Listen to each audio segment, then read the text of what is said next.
One of the most essential parts of a microlock journey is retying your hair, especially if you're a DIY kind of girl like me. This retie with me video is to give you a sneak peek into how I do my reties, showing you how my hair looks when I'm done. There'll also be some chill vibes and a chance to relax. So let's get straight into it. I'm showing you here the divide right in the middle of my head.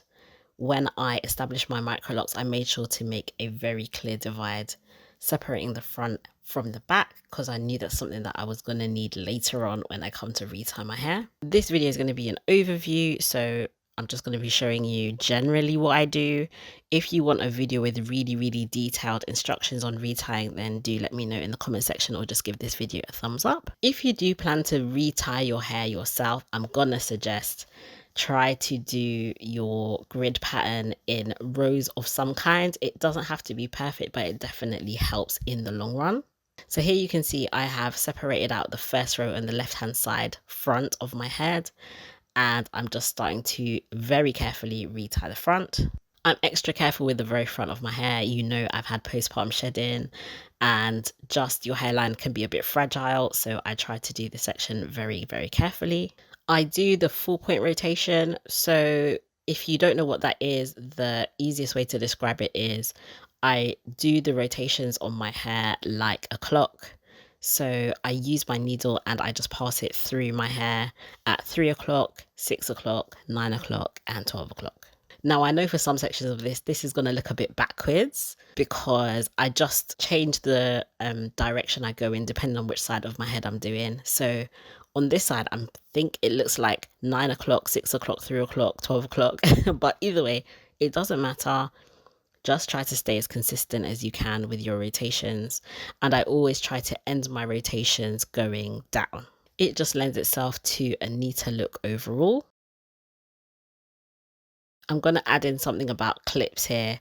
I find these really small metal clips are very useful. I have a whole set of them. They help to keep my hair from tangling up. It keeps individual microlocs from pulling together when you don't want them to, especially because when you are not that experienced with retying and you pass the interlocking needle through your hair, it's very easy to pull little hairs from around, and then your microlocs can get interlocked together at the roots, and you want them to stay as individuals. It just helps things to stay neater and to prevent tangling in the wrong ways. If you are free-forming, it's a different story, but I'm not free-forming, so I'd like to just maintain my locks as individual locks.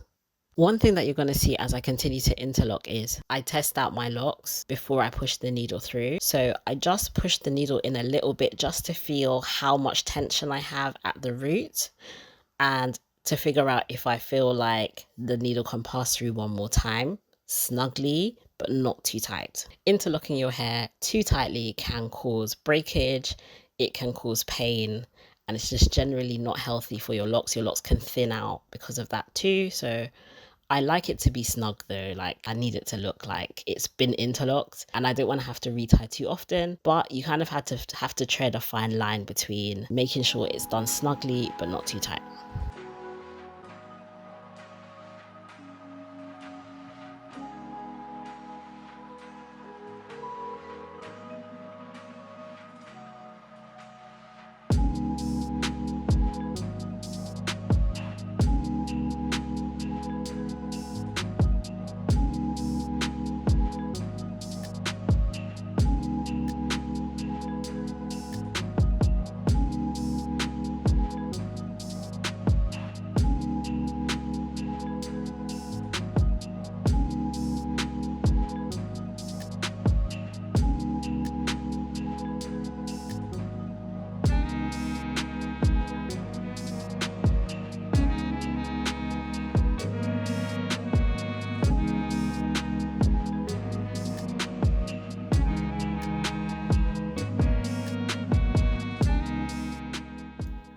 Once I've done one section, or one row, should I say, of my hair, I just tuck it into the back. So just tuck it away, and then I start on the next row. So I pull out all of the individual microlocs from that particular row. At this point, I get my fine tooth comb, my Rattail comb, and just try to neaten up the parts a bit. just to make sure everything looks together. Because the truth be told, as your hair grows, your hair has a habit of growing together, and if you want your grid to be maintained, then it's important to make sure that your parts are as crisp as they can be. Again, it's up to you how crisp you want your parts to be. It's not an absolute essential, but I like them to be fairly crisp.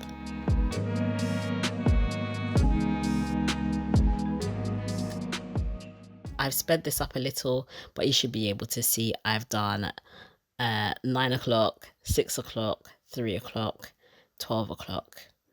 And I just continue in the same way until each particular microlock has been retightened enough, and go from there. I also use the needle to just clean up any stray hairs that I see as I go along. So as you can see, the process of interlocking isn't just about interlocking the hair, it's also about your grid partings, if that's something that's important to you, as well as just making sure that your hair is not growing together at the roots. It's a whole process of your microlock maintenance. I forgot to add as well, like, don't mind the back of my hair. I know the ends look very frizzy. For one, I just wash my hair. I think there's a random piece of lint at the back as well, which annoyed my life while I was editing this video. But I wanted to get this video out for you guys, even though it wasn't perfect, but that's fine. It doesn't always have to be perfect. It's life, right?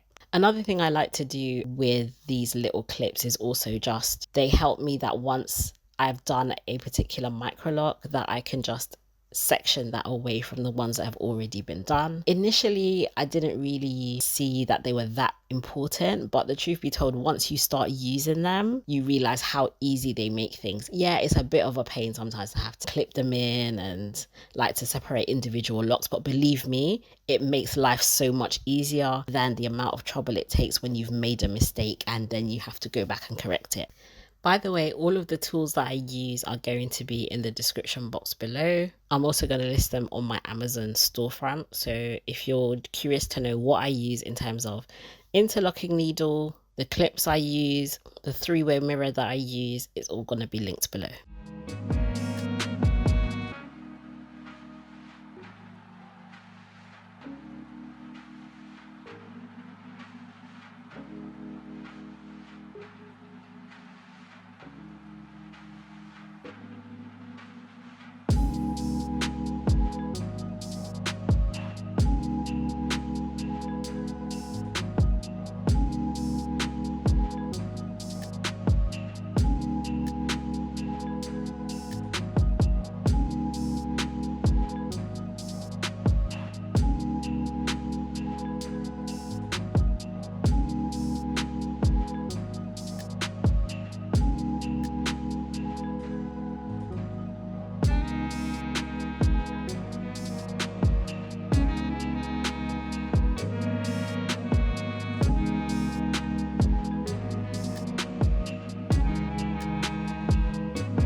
Also, I do spray my hair with water. It helps to just keep your scalp supple, and it makes the whole interlocking process a lot easier. You'll just find that your needle will pass through your hair a lot more easily. There's a level of tension that gets applied to your scalp because of microlocks, because if you can imagine, you just have very, very small section of scalp being pulled tightly because of the individual microlocks, and it may not seem that bad initially, but when you've done that all over your head, your scalp will definitely start to feel tight. So applying water and not doing them too tight is essential.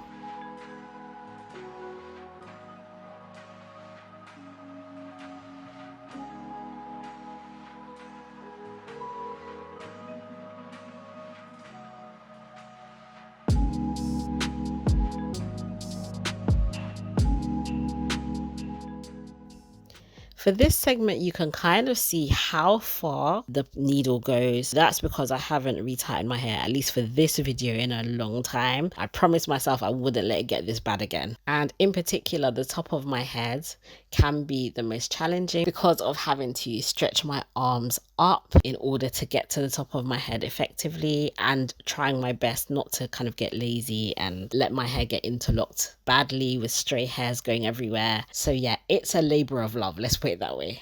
So in terms of the direction I go in or how I do my interlocking, I always start from the very back and then I work my way up to the middle, and then I divide off my hair, and then I do the front, and I start from the edge going all the way up to the center. I tend to interlock my hair in the evenings or on the weekends because, being a working mom, it takes time, and when my son is awake, he needs attention because he's a very active toddler. So I try to take the quiet times of the evening or the weekend to just focus and interlock.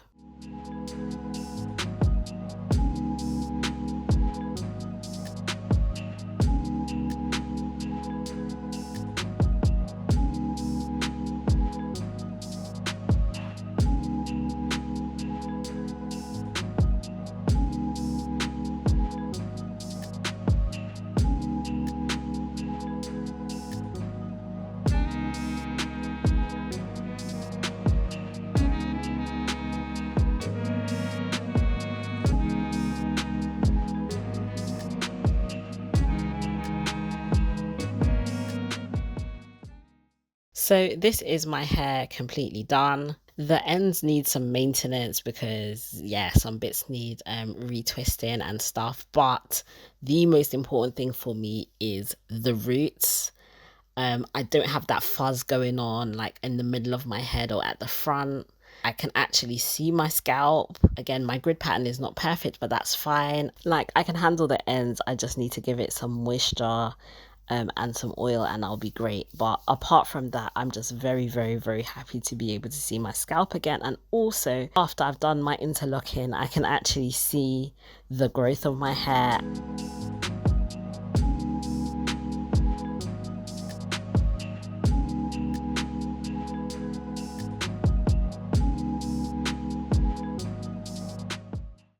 Guys, by the end of this video, I was really tired. You can probably see, but you know what? It was really important for me to film this process just to give you guys the real, and for those who decide to do DIY, just to inspire you that it can be done. And also, if you need a little help here and there like I do, there's nothing wrong with that either. I do hope that you enjoyed this video. Don't forget, if you did like this video, if you like content on Microlocs and some chats about motherhood, then do subscribe to my channel. Hit the bell for notifications, that way you'll be notified whenever I upload a new video. Wishing you health, happiness and beautiful hair. I'll see you again soon on the Curly Closet. Take care. Bye.